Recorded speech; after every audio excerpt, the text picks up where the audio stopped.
அவர்களாகிய நீங்கள் நன்றாக கேட்டுக்கொள்ளுங்கள். எனது வாழ்க்கை முழுவதும் போர்கள் மட்டும்தான். அதில் இந்தியாவில் நிகழ்த்திய முக்கியமான போர்களான முதலாம் பாணிபட் போர் 1526ஆம் ஆண்டு இப்ராகிம் லோடியின் 1.5 லட்ச படைவீரர்களை எனது 12,000 படைவீரர்களை கொண்டு வீழ்த்தினேன். இந்த வெற்றிக்கு பெரிதும் உதவியாக இருந்தது எனது வலுவான பீரங்கி படைதான். இந்தியாவில் முதலில் பீரங்கி படையை அறிமுகப்படுத்தியதும் நான்தான். இப்போருக்கு பின்னர் இந்திய சாம்ராஜ்யத்தின் பேரரசராக முடிசூடினேன். பின்னர் 1527ஆம் ஆண்டு நடந்த கான்வா போரில் ராஜபுத்திர அரசரான ராணா சங்காவை தோற்கடித்தேன். இந்த கான்வா போர் வெற்றிக்கும் எனது பீரங்கி படையே காரணமாகிருந்தது. பின்னர் 1528ஆம் ஆண்டு நடந்த சந்தேரி போரில் அரசர் மேதினிராய் என்பவரை வீழ்த்தி வெற்றிவாகை சூடினேன். அதனைத் தொடர்ந்து 1529ஆம் ஆண்டு நடந்த காக்ரா போரில் இப்ராகிம் லோடியின் சகோதரனான முகமது லோடி மற்றும் அவரது மருமகனான சுல்தான் நஸ்ரத் ஷாவையும் தோற்கடித்து இப்போரில் வெற்றி கண்டேன். முக்கியமாக எனது சுயசரிதையான துசுகி பாபுரி அல்லது பாபர் நாமா என்றும் அழைக்கலாம். இச்சுயசரிதையை துருக்கிய மொழியில் எழுதியுள்ளேன். இதுவே உலக செவ்வியல் இலக்கியமாக கருதப்படுகிறது. பின்பு எனது மகனான ஹீமாயூனுக்கு உடல் நலம் சாரியில்லாததால் அவை பெரியவர்கள் கடவுளிடம் ஏதேனும் பிரார்த்தனை வைத்துக் கொள்ளுங்கள், விலைமதிப்பு மிக்க பொருளை காணிக்கையாக தருகிறேன் என்று பிரார்த்தனை வைத்துக் கொள்ளுங்கள் என்று கூறினார்கள். என்னை பொறுத்த அளவு விலைமதிப்பு மிக்க பொருள் என்றால் அது என்னுடைய உயிர் மட்டும்தான். அதனால் என் உயிரையே என் மகனுக்காக தருகிறேன் என்று கூறினேன். அதேபோல் எனது மகனுடைய உடலும் சரி ஆகத் தொடங்கியது. எனது உயிரும் தொய்வடையத் தொடங்கியது. பின்பு எனது காலம் 1530 அன்றோடு முடிந்தது. அதன் பின் என்னுடைய மகனான ஹீமாயூனுடைய ஆட்சி தொடங்கியது. வணக்கம், நான் தான் பாபரின் அருமை மகன் ஹிமாயூன். மேலும் எனக்கு கம்ரான், ஹிண்டால், அஸ்காரி போன்ற சகோதரர்களும் இருந்தனர். என் தந்தையான பாபர் சொத்துக்காகவோ பணத்திற்காகவோ உனது சகோதரர்களை கொன்றுவிடக் கூடாது என்று சத்தியம் செய்து கொடுக்கச் சொன்னார். நானும் அதன்படி சத்தியம் செய்து கொடுத்தேன். மேலும் எனது தந்தையின் ஆணைப்படி அவருடைய சொத்துக்கள் அனைத்தையும் எனது சகோதரர்கள் அனைவருக்கும் சரிபாதியாக பிரித்துக் கொடுத்தேன்.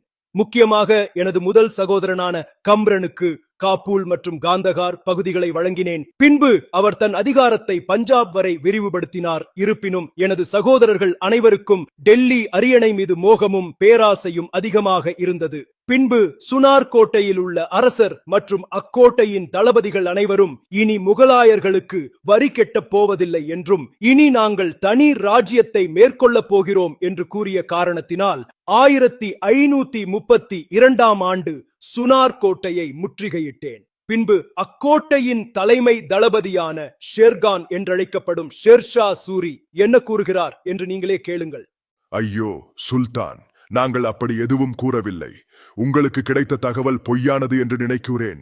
நீங்கள்தான் எங்கள் அரசர். நாங்கள் என்றைக்கும் உங்கள் விசுவாசிகள் தான் இவ்வாறு ஷேர்ஷா சூரி கூறுவது உண்மை என்று நம்பி சுனார் கோட்டை முற்றுகையை கைவிட்டேன் மற்றும் டெல்லியில் தீன்பனா என்ற பெயரில் எனது கனவு தலைநகரை உருவாக்கினேன். இக்காலகட்டத்திற்கு இடையில் ஷேர்ஷா சூரி என்னை தோற்கடிப்பதற்காக ஒரு பெரும் படையை உருவாக்கி கொண்டிருந்தார். அவ்வலிமை மிகுந்த படையை கொண்டு 1539ஆம் ஆண்டு சவுசா போரில் எனது படையை துவம்சம் செய்தார். பின்பு 1540ஆம் ஆண்டு கண்ணோச்சி போரில் ஷேர்ஷா சூரியிடம் தோல்வியடைந்ததால் என் முகலாய சாம்ராஜ்யத்தை இழந்து இந்தியாவை விட்டு வெளியேறி ஈரானிய மன்னரான 2ஆம் ஷாவிடம் அடைக்கலம் புகுந்தேன்.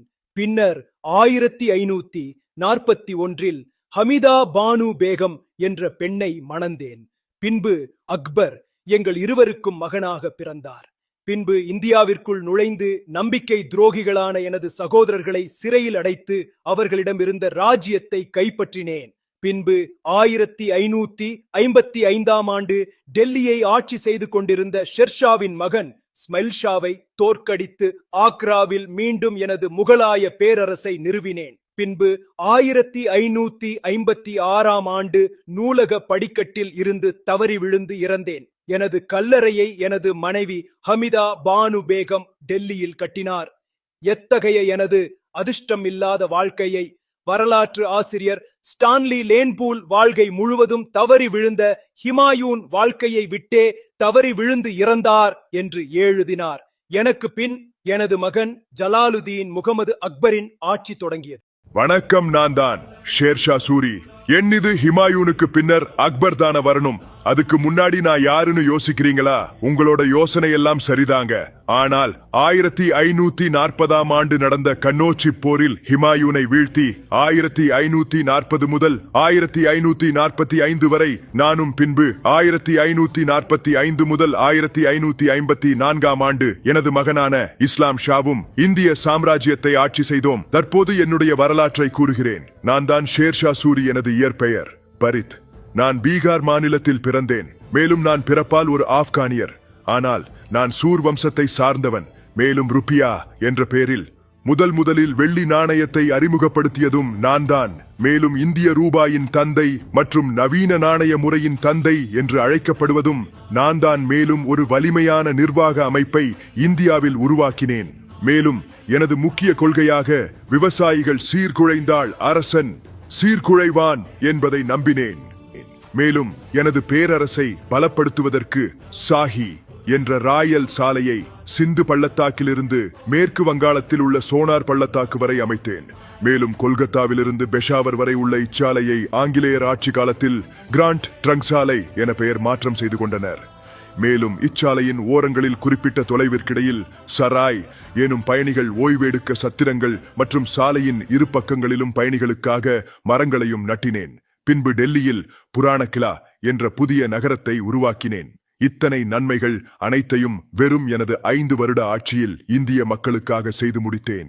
பின்பு 1545 நடந்த கலிஞ்சர் கோட்டை முற்றுகையின் போது எதிர்பாராத விபத்தில் இறந்து போனேன். முக்கியமாக அக்பரின் வருவாய்த்துறை முன்னோடியும் நான் தான். பின்பு எனது மகனான இஸ்லாம் ஷா சூரியை வென்று மீண்டும் ஹிமாயூன் டெல்லி அரியணையை கைப்பற்றினர். நன்றி. வணக்கம். நான் தான் அக்பர். ஹிமாயூனுக்கும் ஹமிதா பானு பேகம் ஆகிய இருவருக்கும் மகனாக பிறந்தேன். மேலும் எனது தந்தையின் இறப்புக்கு பின்பு 14 வயதில் அரியணை ஏறினேன். என்னுடைய பாதுகாவலனாகவும் ஆளுநராகவும் பைரம் கான் பணியாற்றினார்.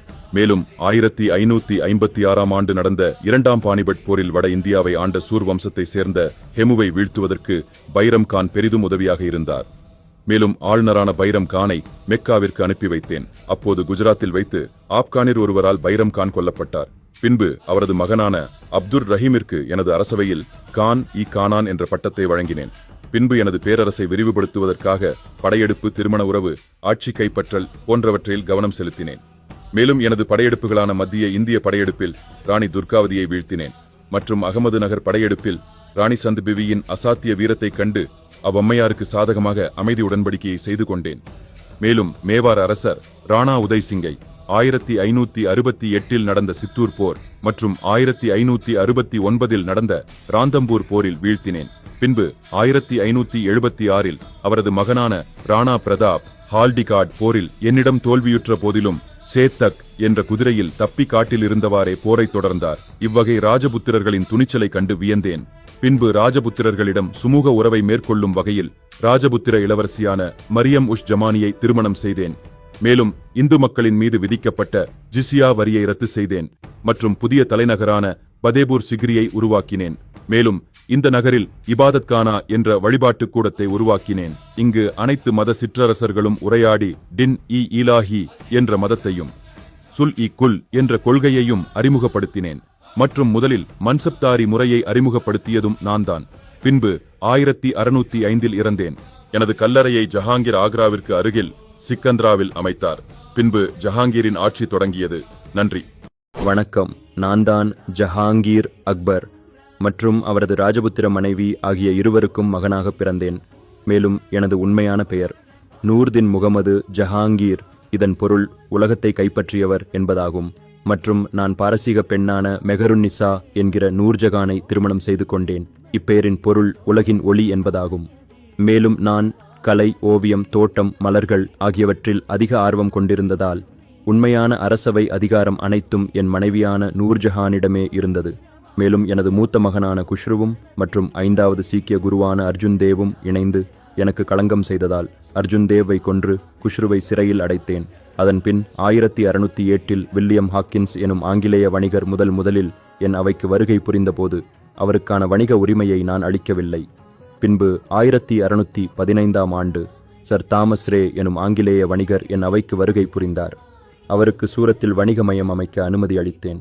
மேலும் நீதிமணியை எனது கோட்டையின் வாயுலில் கட்டினேன் மற்றும் எனது சுயசரிதையான துசுக்-இ-ஜஹாங்கீரியை பாரசீக மொழியில் நானே எழுதிக் கொண்டேன். இறுதியில் 1627 ஆண்டு இறந்தேன். மேலும் எனக்கு பின் எனது மகனான ஷாஜகானின் ஆட்சி துவங்கியது. நன்றி. வணக்கம். நான் தான் அவுரங்கசீப். இப்பெயரின் பொருள் உலகை வெல்பவர் என்பதாகும்.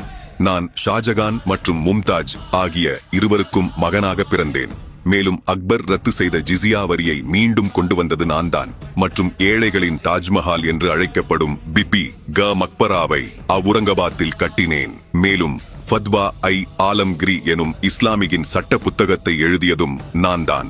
பின்பு 1687 ஆண்டில் 8 மாதங்கள் முற்றுகையிட்டு ஆப்கானிய வாசல் காப்பாளரின் துரோகம் காரணமாக குதுப் ஷாகி வம்ச அரசின் தலைநகரமாக இருந்த கோல்கொண்டா கோட்டையை கைப்பற்றினேன்.